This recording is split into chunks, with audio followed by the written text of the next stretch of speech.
अब हम लोग स्ट्रैटेजी को शिफ्ट करते हैं फेज 8 के ऊपर। फेज 8 के ऊपर आप रीटारगेटिंग करेंगे, जो कि रीटारगेटिंग की स्टेज नंबर 2 होगी। जैसे फेज 4 के ऊपर आप रीटारगेट कर रहे थे, यहाँ आप वीडियो एड्स का इस्तेमाल कर रहे थे और टॉप मिडिल बॉटम को अलग अलग रीटारगेट कर रहे थे डिफरेंट ऑफर्स के साथ। यहाँ पर आप इमेज एड्स का इस्तेमाल करेंगे क्राउजल फॉर्मेट के ऊपर, और यहाँ जो आप रीटारगेटिंग करेंगे वो आप सिंगल एड सेट के अंदर टॉप मिडिल बॉटम तीनों ऑडियंसेस को एक साथ रीटारगेट करेंगे। ये स्ट्रक्चर क्या बनेगा, यहाँ पे मैं कैंपेन को डुप्लीकेट कर लेता हूँ। फेज 4 की जो रीटारगेटिंग की कैंपेन थी, अब इसके अंदर आपके पास दो एड सेट थे, एक बॉटम अलग था, टॉप और मिडिल अलग था। तो यहाँ पर मैं सबसे पहले बॉटम को डिलीट कर रहा हूँ, और जो मेरा टॉप और मिडिल है इसी के अंदर मैं बॉटम को ऐड कर रहा हूँ। ऑडियंसेस के अंदर आकर आपने एक्सक्लूड किया हुआ था बॉटम को, तो यहाँ से मैं उसकी एक्सक्लूड जो किया था उसको मैं हटाकर इंक्लूड कर रहा हूँ बॉटम को। चेकआउट आ गया, और सॉरी एड टू कार्ट आ गया, और फिर चेकआउट आ गया। और यहाँ एक्सक्लूड किया हुआ है मैंने परचेजर्स को, लोगों के जो मुझसे पहले बाय कर चुके हैं। बाकी सब कुछ सेम टू सेम रहेगा, इसको आप अनटिक ही रखिएगा इस चेकबॉक्स को। नेक्स्ट कर दें।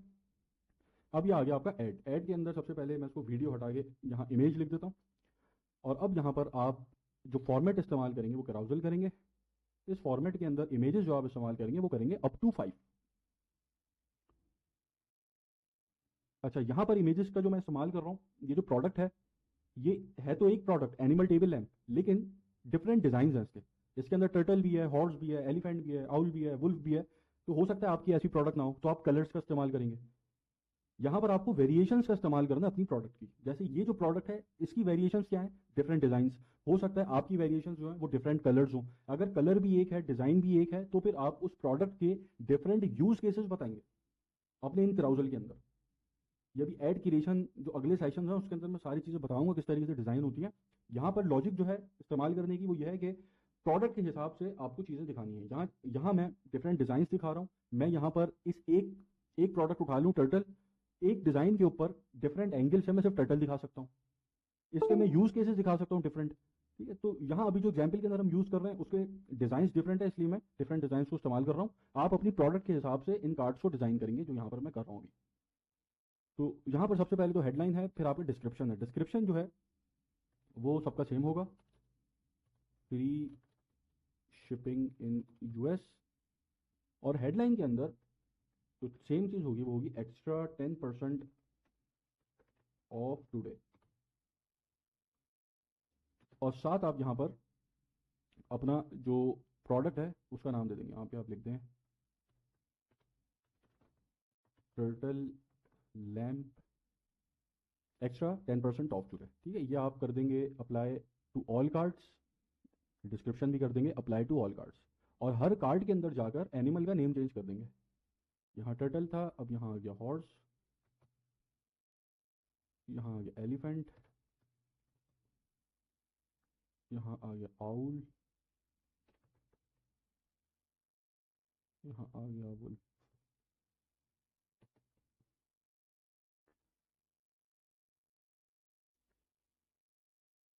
एडवांटेज क्रिएटिव के अंदर आप इसको ऑप्टिमाइज्ड रखिएगा, फुली ऑप्टिमाइज्ड। उसके बाद अब यहाँ इसने कुछ एक नई चीज़ ऐड कर दी है। ठीक है, हाईलाइट क्राउजल कार्ड। वो कार्ड आपका जो बेस्ट परफॉर्मिंग है वो यहाँ पर पहले दिखाना शुरू कर देगा। तो एडवांटेज क्रिएटिव आप यहाँ ऑन रखिएगा। अब आ जाए ऐड कॉपी पे। ऐड कॉपी के अंदर यहाँ पर होगा एक major change.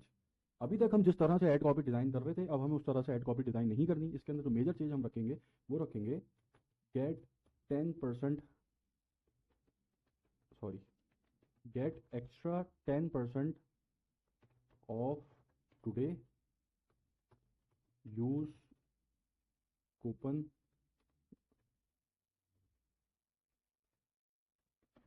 Coupon code XYZ, जो भी आपका कूपन कोड है।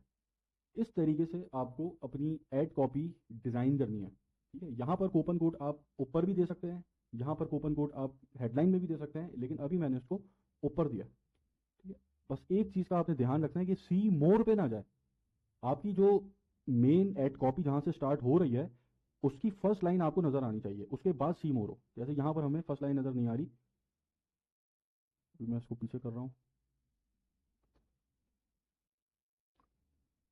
अब नज़र आ रही है। तो आपको ये लाइन ऊपर की ऐसे लिखनी है, उसके बाद एक गैप आएगा, उसके बाद आपकी फर्स्ट लाइन ये शो होनी चाहिए जो आपकी मेन एड कॉपी की लाइन है, उसके साथ सी मोर आ रहा हो। बस इस स्ट्रक्चर को देख लीजिएगा। तो अब आपकी जो मेन ऐड कॉपी जिस तरीके से आपने लिखी थी उसको आप चेंज करेंगे उस तरीके से जैसे चेंज करना हमने स्ट्रेटेजी के अंदर ही पिछली वीडियोस में सीखा है। और साथ बस जो ऐड होगा वो इस लाइन को आपने ऐड करना है, gate 10% extra off to.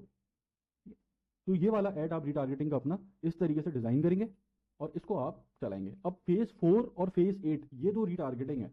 Retargeting के अंदर आप, इसको मैं पहले नाम चेंज कर दूं उसका, रिटारगेटिंग के अंदर आप ये ऐड चलते रहते हैं, ठीक है। इन एड्स के ऊपर आप डिफरेंट चीज़ों को टेस्ट करें, डिफरेंट वेरिएशंस को टेस्ट करें। जैसे ये जो हमने बनाया है यहाँ पर ये अलग अलग डिजाइन हैं, ठीक। अगर ये वर्क नहीं कर रहे आपके लिए तो आप डिफरेंट कलर्स को चेक करें, जो भी वेरिएशन है उसको आप यहाँ पे डाल के चेक करें। ये सब टेस्टिंग करते रहना आपने, जैसे मैंने आपको फेज 4 के अंदर बताया था, ठीक है। यहाँ पर आपने ऊपर कूपन कोड डाला है, आप अगला कोई ऐड बना के नीचे कूपन कोड डाल के टेस्ट कर लें। तो ये आपकी रिटारगेटिंग हर वक्त चलती रहती है, यहाँ से आपका पैसा बनता रहता है। ये बैकअप सपोर्ट होती है बहुत बड़ी, ठीक है। रिटारगेटिंग को आप हल्का मत लिया करें, यहाँ से बहुत पैसा बनता है, बहुत सस्ती परचेज पड़ती है उसके ऊपर। तो ये था फेज 8। अच्छा, यहाँ पर स्ट्रेटजी खत्म हो गई। फेज 9 इसके अंदर मैं और ऐड कर लेता हूँ कि जिसके अंदर आप एक नई प्रोडक्ट को टेस्ट कर सकते हैं। यहाँ तक आप आ गए हैं, यहाँ पर अच्छा खासा डाटा आपके पास आ गया है, आपका पिक्सल पुराना हो गया, आपका ऐड अकाउंट पुराना हो गया, उसके ऊपर स्पेंडिंग बहुत ज़्यादा हो गई है, ऑलरेडी एक प्रोडक्ट आपकी स्केल हो चुकी है।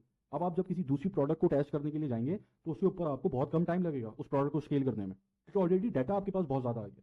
ये जो प्रोडक्ट आपने स्केल किया है, फर्स्ट प्रोडक्ट जो थी आपकी, उसके अंदर आपको टाइम लगा। क्यों? क्योंकि आपके पास कोई डाटा ही कोई नहीं है, ठीक। आपका ऐड अकाउंट बिल्कुल नया है, पिक्सल बिल्कुल नया है, स्टोर बिल्कुल नया है, कोई ट्रैफिक कुछ भी नहीं है। लेकिन जब आप दूसरी प्रोडक्ट के ऊपर हाथ डालते हैं और वो प्रोडक्ट अगर क्राइटेरिया के ऊपर है, पोटेंशियल है उसके अंदर परचेजेस का, तो अब आप बहुत इजीली दूसरी प्रोडक्ट्स को स्केल कर सकेंगे, ठीक है। इसको मैं फेज 9 कह देता हूँ। तो ये थी ड्रॉपशिपिंग की स्ट्रेटेजी इंटरनेशनल मार्केट के लिए। अब हम लोग आगे बढ़ेंगे जिसके अंदर हम ऐड क्रिएशन सीखेंगे, और ऐड क्रिएशन की जितनी भी वीडियोस होंगी वो मैं सेशन 2 में डालूंगा। जो ऐड क्रिएटिव गाइड वाला सेशन मैंने बनाया हुआ है, उसके अंदर अभी एक ही वीडियो डली हुई है, उसी के अंदर अब मैं सारे ऐड क्रिएटिव जो भी हम बनाएंगे इंटरनेशनल मार्केट के लिए, video ads, image ads, browser ads, सारी चीज़ें लोकल मार्केट के लिए, सब कुछ हम वहाँ पर इन सब के सेशन में वहाँ पर ऐड करूँगा सेशन 2 के अंदर, वो आप वहाँ देखेंगे, ठीक है। तो ये थी हमारी इंटरनेशनल मार्केट के लिए ड्रॉप शिपिंग।